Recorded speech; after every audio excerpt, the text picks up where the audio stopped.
I invite you to connect with the voices of the Bible. Today, we're listening to the most famous rescue in the Old Testament, the crossing of the sea in the book of Exodus, and to a command in the middle of it that sounds like the opposite of faith. Exodus is the book of the going out. It tells how God brought a nation of slaves out of Egypt after 400 years. By chapter 14, they are out, free, days into it, camped near the water, and then the story turns. Listen to what happens. When Egypt's king was told that the people had run away, Pharaoh and his officials changed their minds about the people. They said, "What have we done, letting Israel go free from their slavery to us?"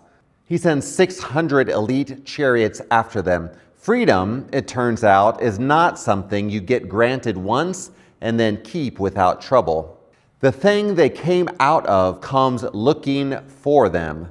Now, watch the people.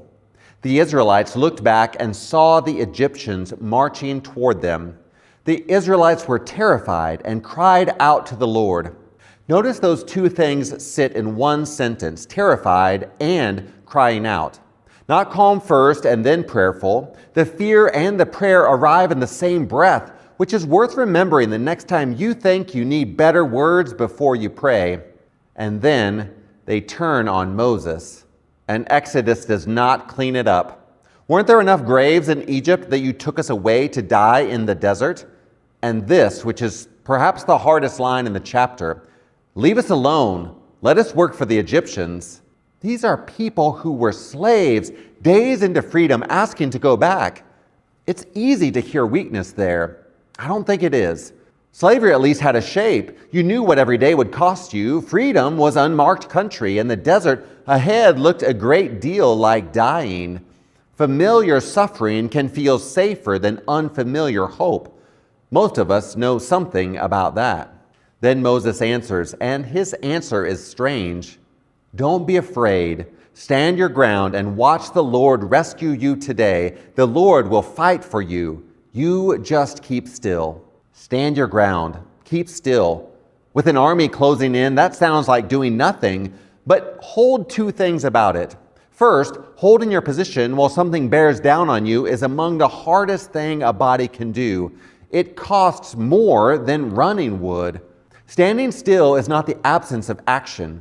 It is action that refuses to panic. Second, look at what the standing is for. Watch the Lord rescue you. The standing is not the rescue. The standing is how you end up positioned to see it. Run, and you miss the one thing you most needed to witness.